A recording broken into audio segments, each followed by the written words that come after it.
Jueves 6 de noviembre de 2025. Tres mensajes del Evangelio de hoy, tomado del Evangelio de San Lucas, capítulo 15, versículos del 1 al 10. En aquel tiempo solían acercarse a Jesús todos los publicanos y los pecadores a escucharlo. Y los fariseos y los escribas murmuraban diciendo: «Ese acoge a los pecadores y come con ellos». Jesús les dijo esta parábola: «¿Quién de ustedes que tiene 100 ovejas y pierde una de ellas, no deja las 99 en el desierto y va tras la descarriada hasta que la encuentra?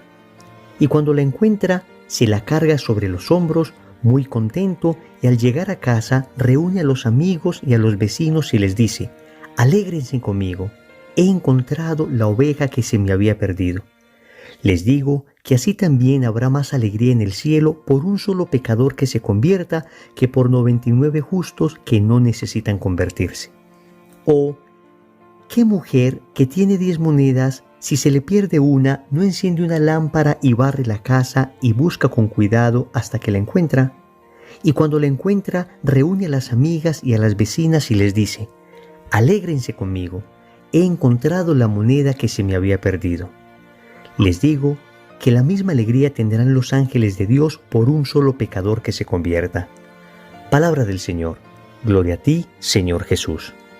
Queridos amigos, iniciamos el capítulo 15 del Evangelio de San Lucas. Es un capítulo que se centra fundamentalmente en la misericordia. De hecho, hay 3 grandes parábolas de la misericordia, de las cuales leímos 2 el día de hoy: la parábola de la oveja perdida y la parábola de la dracma perdida. Quedaría faltando la parábola del hijo pródigo, que podríamos llamar mejor parábola del Padre misericordioso, porque el verdadero protagonista de esa parábola no es el hijo que se va a pecar, sino el padre que recibe con misericordia a ese hijo arrepentido. Pero vamos a centrarnos en el Evangelio de hoy y vamos a meditar 3 mensajes. Primero, no te creas tan bueno. Segundo, escúchame, Dios siempre perdona. Tercero, no eres malo, sino frágil. Vamos con el primer punto: no te creas tan bueno. Y queremos empezar esta reflexión enfocándonos en los fariseos. Sí, queridos amigos, el Evangelio comienza diciendo que solían acercarse a Jesús todos los publicanos y los pecadores a escucharlo, pero los fariseos y escribas murmuraban diciendo: «Este acoge a pecadores y come con ellos». Vamos a ver, amigos, resulta que los fariseos, una secta judía de la época de Jesús con bastante fuerza, eran estrictos cumplidores de la ley, pero la manera de cumplir la ley no dejaba espacio a la misericordia. Y curiosamente, los que primero se acercaban a Jesús, los que primero aceptaban el mensaje de Cristo, no eran estos fariseos y escribas que tenían un amplio conocimiento de la palabra, sino los pecadores, los publicanos, aquellas personas que eran conocidos ampliamente por su vida licenciosa. Y obviamente se acercaban a Jesús no para que Jesús les aprobara el pecado, sino para convertirse, para llorar sus pecados. Es que solo se convierte quien se siente necesitado de conversión. Por eso este primer punto: no te creas tan bueno, porque podemos estar nosotros siendo presa del espíritu farisaico. Podemos pensar nosotros que ya somos muy buenos y entonces las palabras de Cristo no nos tocan. Creemos que son los otros los que necesitan conversión, pero no yo. Y hoy el Evangelio nos muestra que más bien debemos identificarnos con estos publicanos, estos pecadores, estos que reconocen que necesitan de Cristo, estos que se sienten en la oscuridad y reconocen que necesitan la luz, estos que se sienten en la fragilidad y reconocen que necesitan la fuerza que viene de lo alto, estos que se sienten en la tristeza y reconocen que necesitan la alegría de Cristo. No nos creamos tan buenos, no nos creamos definitivamente convertidos, no nos creamos como que ya no necesitamos cambiar más, hemos cambiado lo suficiente. Recuerden lo que dice el libro del Apocalipsis en el capítulo 3, versículo 16. «Conozco tus obras, no eres ni frío ni caliente. Ojalá fueras frío o caliente, pero porque eres tibio y no frío o caliente, voy a vomitarte de mi boca». Esta tibieza espiritual es la enfermedad del alma que padecen aquellos que se sienten buenos, aquellos que se creen suficientemente buenos. Ojo, tampoco estoy diciendo que nos sintamos malos. y que empecemos a inventarnos pecados que no tenemos. No, sintámonos frágiles, como lo vamos a ver en el tercer punto, pero no estemos pensando que ya nos deben canonizar. Ya les he contado y les repito que una de las cosas que más me cuestionan a mí en los bautismos a los que asisto es ese momento cuando el sacerdote pregunta a los padrinos y pregunta a los padres, ¿renuncian a sentirse definitivamente convertidos? Y esto el sacerdote lo hace en uno de los momentos más solemnes de la ceremonia del bautizo. Por eso me parece tan impactante, porque el sacerdote lo expresa como una de las más graves tentaciones que nos propone el demonio, creernos definitivamente convertidos. Es lo que le pasaba a los fariseos, es lo que le pasaba a los escribas, y es algo de lo que nos debemos cuidar. Nunca digas, estoy convertido. Siempre debes decir, estoy en proceso de conversión. Claro que he cambiado algunas cosas, pero me faltan todavía muchas por cambiar. Me enfoco todavía en aquellas que me faltan por cambiar, porque si me endulzo en aquellas que ya he cambiado, dejaré de caminar, dejaré de ir hacia adelante, dejaré de crecer espiritualmente y la soberbia me hará detener, me hará atrofiar mi crecimiento espiritual. Segundo, escúchame, Dios siempre perdona. Y aquí está el corazón de este evangelio, el perdón, la misericordia de un Dios tan bueno, de un Dios tan grande, al que hemos ofendido en tantas ocasiones y que siempre está allí para perdonar. Que a pesar de que le hemos fallado 1 y 1000 veces, está allí extendiendo sus manos, esperando que nosotros nos arrepintamos para bañarnos en gracia, para bañarnos en su misericordia. Y hay una serie de bellísimas expresiones que utiliza el Evangelio que demuestran la profunda alegría, el profundo gozo que produce a Dios el perdonar.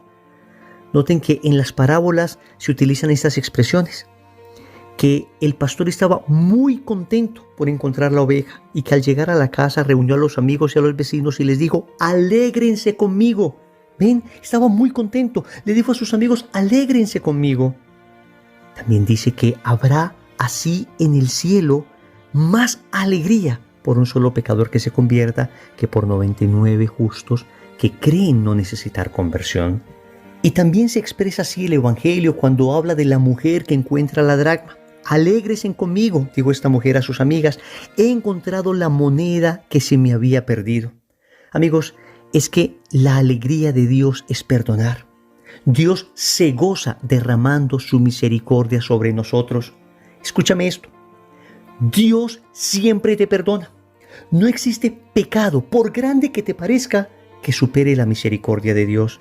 Y entonces me dirás, Wilson, ¿por qué entonces el Evangelio nos habla de un pecado que no se perdona y es el pecado contra el Espíritu Santo? Amigos, como ya lo explicamos en su momento, el pecado contra el Espíritu Santo no se perdona, no porque Dios no lo pueda perdonar, sino porque el pecador no se quiere arrepentir.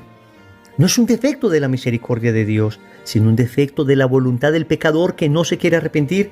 Y por supuesto que Dios no puede obligar a alguien a recibir su perdón.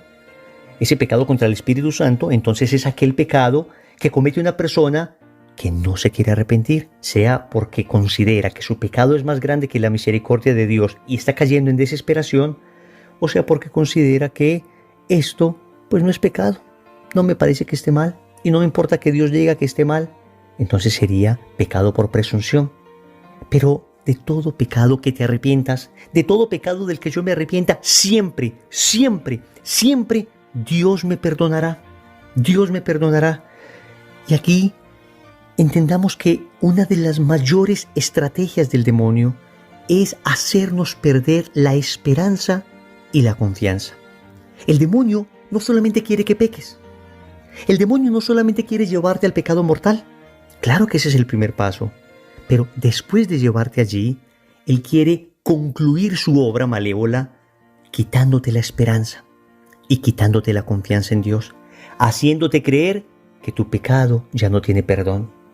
El mismo que te decía al momento de pecar que abusaras de la confianza y la misericordia de Dios pecando y que ya después Dios te perdonará, ese mismo te dirá en el momento del arrepentimiento que ya no tienes perdón, que ya no tienes perdón.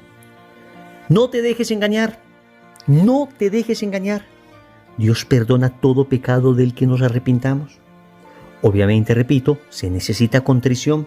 Estos pecadores que se acercaban a Jesús eran ovejas perdidas, pero fueron encontradas y se fueron con el pastor. No sucedió que el pastor la encontró y la oveja quiso quedarse más bien fuera del redil. No sucedió que la moneda fue encontrada y la mujer dejó la moneda en el mismo lugar donde se había perdido. No.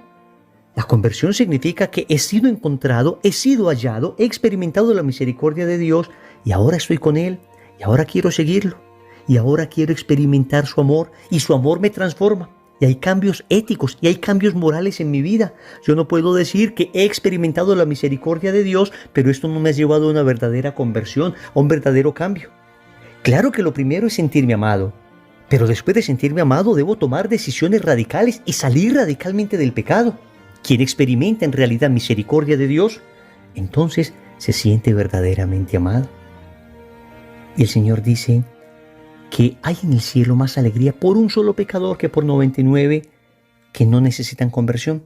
Podríamos decir que estos que no necesitan conversión, más bien creen no necesitar conversión, porque el Señor les estaba hablando precisamente a estos fariseos que se creían demasiado convertidos.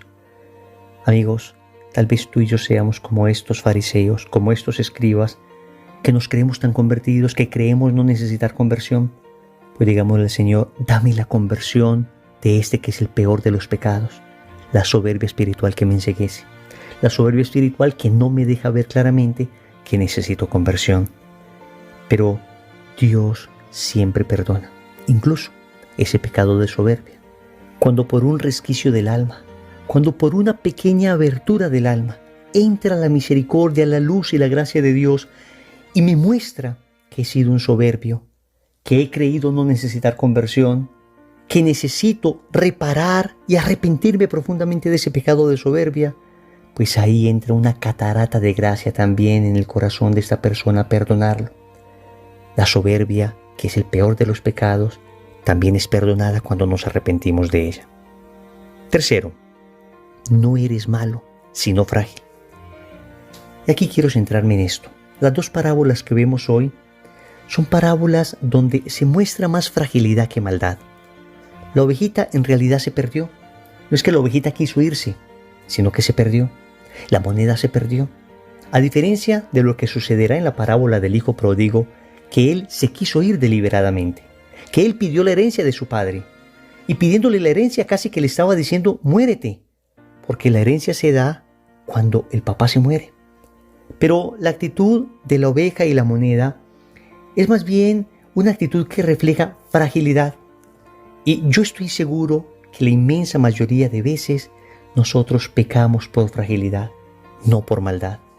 Tú que me estás escuchando, la inmensa mayoría de veces tal vez pecas no porque eres malo, no porque quieres ofender a Dios, sino porque eres frágil. Y con eso no estoy diciendo que eso no sea un pecado. Claro que es un pecado y claro que se necesita misericordia de Dios. Pero cuando Dios ve que uno es frágil y que está luchando y que está intentando y vuelve a caer, entonces Dios derrama sobreabundancia de gracia sobre esa persona cuando la pide. A lo que me refiero es que debes pedir gracia, debes pedir ayuda de lo alto, debes reconocer tu propia fragilidad, debes decirle al Señor, soy como esta oveja, soy como esta moneda, me he perdido, me he extraviado, me dieron malos consejos, me engañaron. Y claro que reconozco mi error, claro que no estoy tratando de disminuir la gravedad de lo que he hecho, pero sí te quiero decir, Señor, que mi intención propiamente no era ofenderte, aunque sé que te ofendí. Mi intención no era dañarme o dañar a otras personas, aunque sé que me dañé y dañé a los otros. Pero por eso mismo, Señor, mirando la fragilidad de mi corazón, que no maldad, sino más bien fragilidad, te suplico tu inmensa compasión y misericordia. Amigos, y Dios se derrama sobreabundantemente en gracia y misericordia con aquellos que reconocen su propia fragilidad. Oremos. Amado Señor, me presento ante ti frágil y pecador. Desnudo mi alma ante tu presencia. No vengo aquí a decirte que soy bueno o que soy convertido. No, vengo a decirte que soy un pobre pecador muy necesitado de tu perdón y de tu amor. Vengo a decirte que te quiero seguir y para ello reconozco mi fragilidad.